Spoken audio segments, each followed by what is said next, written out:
کہ یہ کہا ہے نا کہ جی 9 مئی کو جو ہوا تو اس کی وجہ سے سزا مل رہی ہے. نہیں, یہ 9 مئی سے پہلے سزا مل رہی تھی. 9 مئی کو تو ایک بہانہ مارا گیا. اور میں پھر سے آج کہتا ہوں کہ جس وقت انڈیپینڈنٹ انویسٹیگیشن ہوئی, اور اس کے اوپر انڈیپینڈنٹ انویسٹیگیشن ہونی چاہیے, کیونکہ کسی کو حق نہیں پہنچتا جج, جوری اور ایکسیکیوشنر بننے کا. آپ کا ایک موقف ہے, ہمارا ایک موقف ہے. ہمارا موقف ہے کہ یہ پورا سیٹ اپ تھا, یہ پوری تیاری تھی, پہلے سے سب کچھ پری پلان ہوا تھا. جان کے مجھے اس طرح پکڑا گیا کہ ایک ریاکشن آئے, اس ریاکشن کے اوپر پہلے سے پلان بنا ہوا تھا. اگر پلان نہ بنا ہوتا تو ایک دم 10,000 لوگوں کو کون پکڑ سکتا ہے 2 دنوں کے اندر, جبکہ پہلے سے لسٹیں نہیں بنی ہوئی تھی, پہلے سے تیاری نہیں تھی, پہلے سے پولیس کو حکم نہیں دیا ہوا تھا کہ تم نے ادھر ادھر جانا ہے. یہ تو پہلے پلان ہوا تھا سب کچھ. اور ہم کہہ کے تھک گئے ہیں کہ کیوں نہیں اس کے اوپر انویسٹیگیشن ہوتی. سب سے پہلے تو پولیس چیف کو پکڑیں. کیا تھا, یا آئی جی جو پنجاب تھا یہ دندناتا پھر رہا ہے, اس کو کیوں نہیں پوچھتے کہ کیا ہوا تھا, جب اتنی دیر 2 گھنٹوں کے اندر ایک قافلہ آ رہا تھا وہاں سے لبرٹی چوک سے. اس کو بھی نہیں پوچھا. اور وہ جو سی سی ٹی وی کیمرہ جو 100% لگے ہوئے ہوں گے وہاں کور کمانڈر کے گھر میں, وہ کدھر گئے ہیں؟ ان کے اوپر کیوں نہیں کوئی ایویڈنس آئی؟ کیوں نہیں وہ جو عسکری بلڈنگ جلائی گئی ہے, وہ آئی وٹنس ہے, اس نے کہا جو لوگ تھے وہ تحریک انصاف کے تھے ہی نہیں جو جلا رہے تھے. اس کے اوپر کیوں نہیں کوئی انکوائری ہوئی؟ ہمارے اپنے لوگ بار بار کہہ رہے ہیں کہ ایسے لوگ ہم نے دیکھے جو ہم پوچھتے تھے کہ کس پارٹی, ہماری پارٹی کے نہیں تھے, وہ لگے ہوئے تھے آگے لوگوں کو کرنے کے لیے. جہاز چوک میاں والی کے اندر وہ کوئی ماچس سے تو نہیں چل سکتا تھا, وہ جو سیبر وہاں لگا ہوا تھا. میاں والے کے لوگوں کو تو بڑا فخر تھا. کون وہ ہمارے آئی وٹنسز ہیں جو کہہ رہے ہیں کہ یہ 3-4 وہاں لوگ آئے تھے اور وہ بھڑکا رہے تھے اور انہوں نے لیڈ کر رہے تھے لوگوں کو, اور وہ پوچھ رہے تھے تم کون ہو. تو بہرحال ایک تو انویسٹیگیشن انڈیپینڈنٹ ہونی چاہیے. لیکن میں عامر مغل کی بات کر رہا ہوں. یہ تو ہوا 9 مئی کو. 8 مارچ کو اس کے گھر جاتے ہیں, عامر مغل گھر نہیں ہوتا. اس کے 5 بچے ہوتے ہیں, ایک بڑا ہوتا ہے, باقی سارے 16 سال سے چھوٹے 10 سال تک. 5 کو اٹھا کے لے کے جاتے ہیں.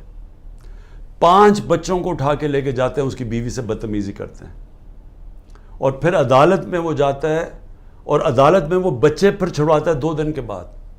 تو یہ تو بھی 9 مئی نہیں ہوا تھا, تو یہ کیوں ان کو اٹھا لیا؟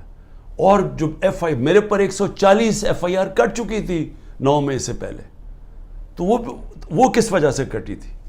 تو یہ جو بنایا جا رہا ہے نا کہ جی 9 مئی کے بعد ہی ہوا ہے, 9 مئی سے پہلے سے پلان تھا. یہ پلان بہت پہلے کا بن چکا تھا کہ عمران خان کے اوپر کاٹا ڈال رہے ہیں. تحریک انصاف نے اب واپس نہیں آنا, اگر واپس آئے گی تو مائنس عمران خان آئے گی. یہ پلان پہلے کا بنا ہوا تھا. مذاکرات میں نے شروع سے کہا تھا ہم تیار بیٹھے ہیں.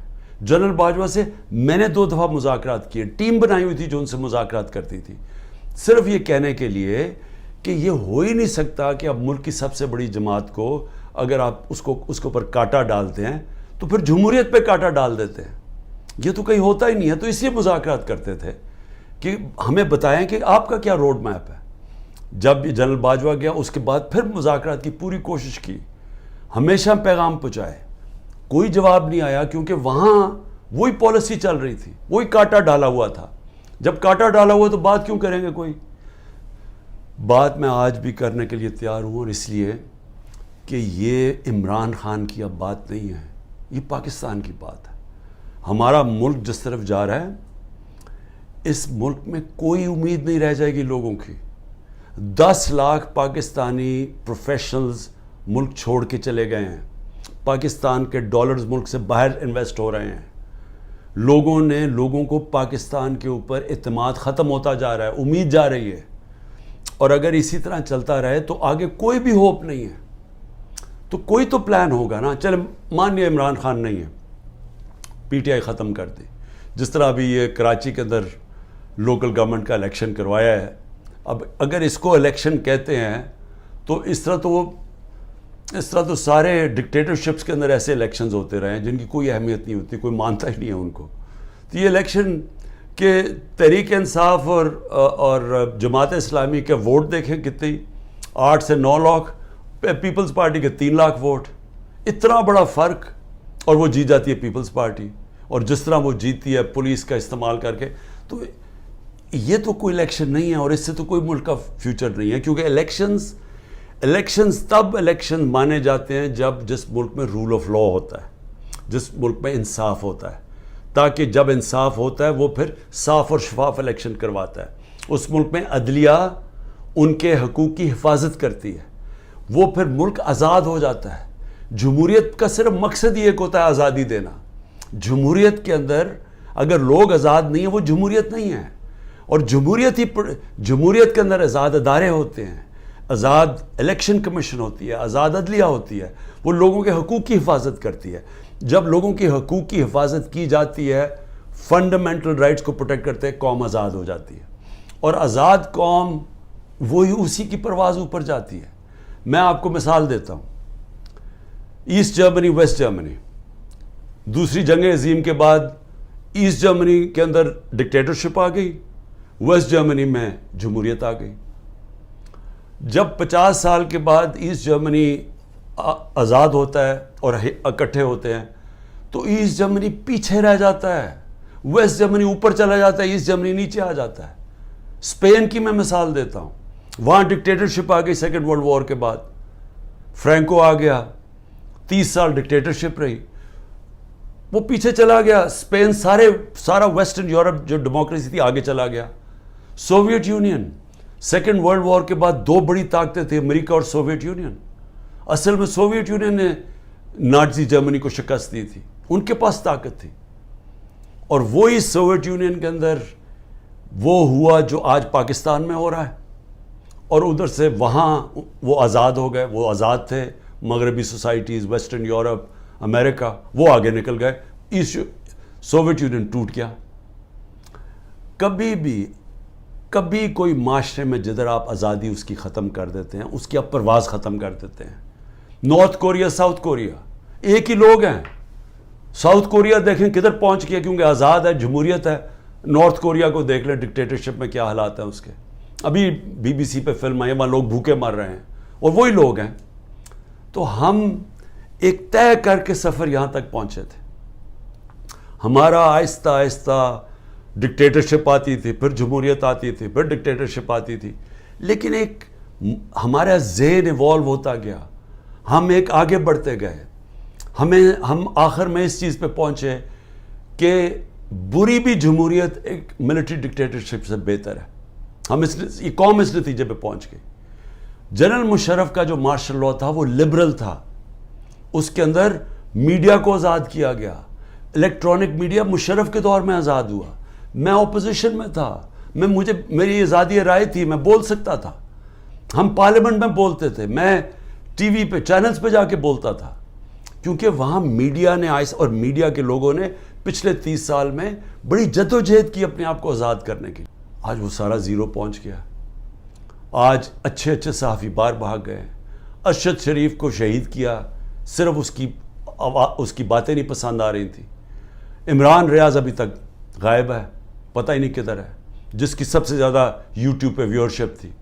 باقی ملک چھوڑ کے چلے گئے ہیں. محیط پیرزادہ ملک چھوڑ گیا ہے, وہ ہمارے اور یہ مقبول جان سنا وہ ملک چھوڑ کے چلے گئے ہیں. شاہین سبائی وہ پہلے باہر بیٹھے ہوئے, صابر شاکر وہ ملک چھوڑ کے چلا گیا. ان کے اوپر اور باہر کیسز کرنے شروع کر دیے ہیں. یعنی یہاں تو میڈیا کنٹرول کر لیا ہے, باہر بھی اب میڈیا کی آواز نہیں دیکھنا چاہتے. یوٹیوب کے اوپر اب ہر قسم کا کریک ڈاؤن ہے, سوشل میڈیا کے لوگوں کے اوپر کریک ڈاؤن ہے. جو کوئی ٹویٹ کرتا ہے اس کے پیچھے وہ ویگو ڈالا رات کو پہنچ جاتا ہے گھروں میں. تو میں یہ سوال پوچھتا ہوں کہ اس سے ملک کو کیا فائدہ ہو رہا ہے؟ ہاں آپ نے عمران خان کو تو باہر رکھ دیا, مجھے یہ بتائیں ملک کو کیا فائدہ ہو رہا ہے؟ کیا اس میں کوئی ملک کا مستقبل ہے کہ ہم سارا ریورس گیئر لگا کے وہاں پہنچ گئے ہیں جدھر ہم نے سب کچھ بند کر دیا ہے, اور ہم نے خوف کے ذریعے, ڈنڈے کے ذریعے ملک کو اب کنٹرول کرنے کی کوشش کر رہے ہیں, جس طرح ہم بھیڑ بکری ہیں. کیا اس سے لوگ کنٹرول ہو جائیں گے؟ کیا ہمارا یہ خیال ہے کہ یہ جو ہم اب جس طرف لے کے جا رہے ہیں کہ پاکستان کے بڑے بڑے نامور ڈاکو اوپر ملک کے بیٹھ گئے ہیں, اور قوم کو کہیں کہ جناب یہ ہم نے فیصلہ کیا، یہ بیٹھے ہوئے ہیں اور آپ نے ان کی جس طرح بھی الیکشن جیتے ہیں بس آپ نے ان کو قبول کرنا ہے۔ یہ یاد رکھیں گے یہی لوگ تھے جن کو جنرل مشرف نے جب اپنا مارشل لاء لگایا 99 میں تو ساری قوم کو بتایا کہ ان دونوں پارٹیز نے کتنی کرپشن کیا ہے۔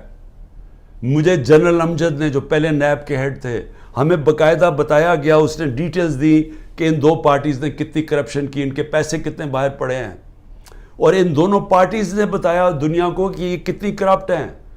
سر محل کا نواز شریف نے بتایا کہ وہ سر محل میں یہاں سے پیسہ چوری کر کے گیا۔ حدیبہ پیپر مل کا رحمان ملک پیپلز پارٹی والوں نے ایکسپوز کیا، یعنی ان کو اپنی کرپشن بتائی پبلک کو۔ پھر جنرل مشرف ان کو NRO دے دیتے ہیں، یہ واپس آتے ہیں، 10 سال پھر بیٹھتے ہیں، ان کے اوپر ایک دور میں کرپشن کیس بنتے ہیں۔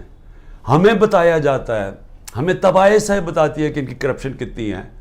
میں جیتا ہوں ان کے خلاف، اور ایک آدمی گھوڑا سوار فیصلہ کرتا ہے کہ جناب یہ کیا، یہ ان کی میں نے فیصلہ کیا ہے کہ جناب عمران خان ملک کے لیے برا، ان کو پھر اوپر لے آتا ہے، اور پھر حیران ہوتے ہیں کہ جی یہ سوشل میڈیا کیوں ہمارے اگینسٹ ہو گیا۔ یہ انسان ہے، آپ نے خود ہی پہلے لوگوں کو تیار کیا کہ یہ کس طرح کے لوگ ہیں، یہ جو 30 سال سے ملک کو لوٹ رہے ہیں۔ آپ نے ہمیں بتایا کہ ان کی کتنی پراپرٹیز باہر پڑی ہیں، یہ جو ہیں یہ تو تھوڑی سی ہیں، باقی جو اور ہمیں پراپرٹیز بتائی گئی ہیں ان کی کتنے انہوں نے بینامی پراپرٹیز لی ہوئی ہیں ملک سے باہر، کہ چوری کر کے ملک سے باہر پیسہ لے کے گئے ہیں۔ آج یہ محب وطن بن گئے ہیں، اور عمران خان غدار بن گیا ہے، جس نے اپنی ساری باہر کی کمائی پیسہ کما کے سب کچھ بیچ کے آج پاکستان میں ہے، اپنے نام پہ ہے۔ وہ غدار ہے، اور جنہوں نے چوری کر کے پیسہ ملک سے باہر 30 سال سے بھجوا رہے ہیں، حدیبہ پیپر مل سے شروع کریں، ان کے اوپر ڈاکیومنٹریز بنی ہوئی ہیں، BBC نے بتایا انہوں نے کتنا پیسہ چوری کی، یعنی ان کی چوری کے اوپر باہر کے اوپر مضمون لکھے ہوئے ہیں، کتابوں کے اندر ان کی چوری کا مینشن ہے۔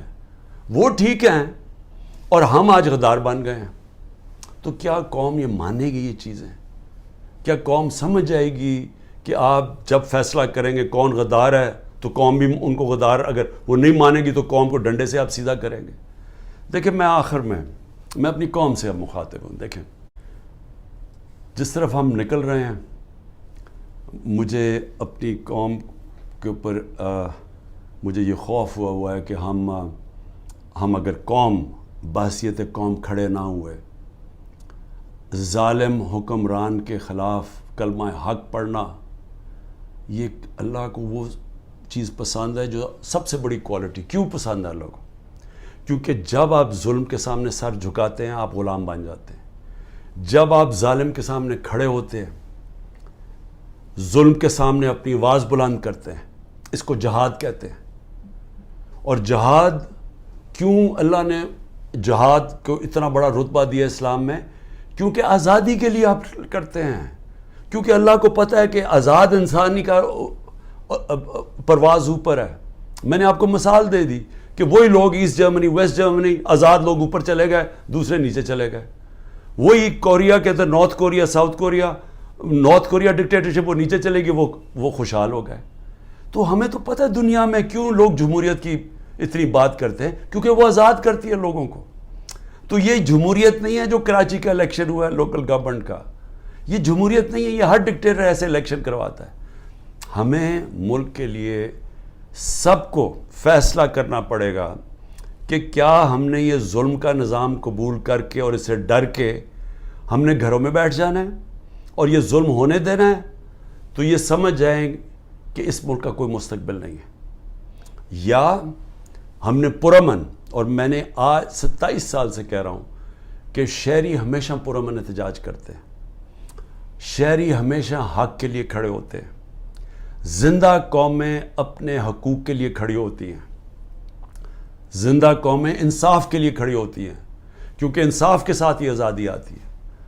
میں اس لوگوں کے اندر تھا جب برطانیہ کے اندر 20 لاکھ لوگوں نے سڑکوں کے اوپر پرامن احتجاج کیا۔ میں اس احتجاج میں شامل تھا 2003 میں، جب انہوں نے کہا کہ عراق کی جو جنگ ہے جو برطانیہ شرکت کر رہا ہے، یہ ناانصافی ہے عراق کے لوگوں سے۔ برطانیہ کو فائدہ ہو رہا تھا، تیل کے لیے جنگ تھی، لیکن لوگوں نے، زندہ قوم نے کہا کہ یہ ناانصافی ہے عراق کے لوگوں سے، اور وہ 20 لاکھ لوگ سڑکوں پر نکلے۔ یہ زندہ قوم ہوتی ہے۔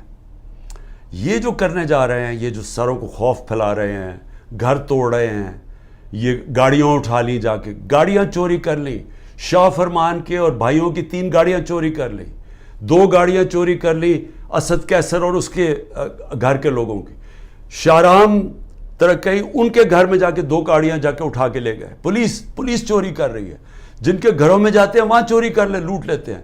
میرے گھر میں جب یہاں آئے تھے تو جو چیز ملی چوری کر کے لے گئے۔ تو کیا ہم اس کو قبول کریں گے اور خوف کے سامنے جھک جائیں گے، یا ہم ایک زندہ قوم کی طرح کھڑے ہوں گے؟ یہ جو اس وقت خوف پھیلایا جا رہا ہے، میں آپ کا مقصد اس کا بتا دوں۔ اس کا مقصد یہ ہے کہ انہوں نے پلان کیا ہوا، یا ملٹری کورٹ کے ذریعے، یا یہ کوئی قتل کے کیس اور ڈال رہے ہیں، یا ابھی میرے پاس کوئٹہ کا قتل کا کیس ڈال، ان کی کوشش یہ ہے کہ مجھے پھر اب انہوں نے پکڑنا ہے۔ اس کے لیے گراؤنڈ تیار کر رہے ہیں کہ خوف اتنا پھیل جائے کہ جب آپ عمران خان کو پکڑیں تو قوم چپ کر کے بیٹھ جائے۔ یہ سارا پلان ہے۔ میں صرف آپ کو کہہ رہا ہوں کہ میں تو تیار ہوں جیل کے لیے، میں تو ہر چیز کے لیے تیار ہوں۔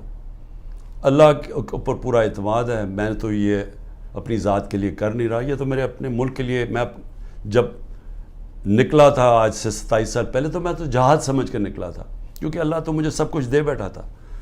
تو یہ تو اب آپ کے اوپر چیلنج ہے، کیا آپ نے چپ کر کے ظلم ہونے دینا اپنے اوپر اور اپنا مستقبل ختم کرنا ہے، یا آپ نے پرامن احتجاج کرنا ہے اور سب نے مل کے کرنا ہے کہ یہ ظلم ہمیں قبول نہیں، ہم آزادی چاہتے ہیں، ہم حقیقی جمہوریت چاہتے ہیں۔ حقیقی جمہوریت کا مطلب حقیقی آزادی چاہتے ہیں۔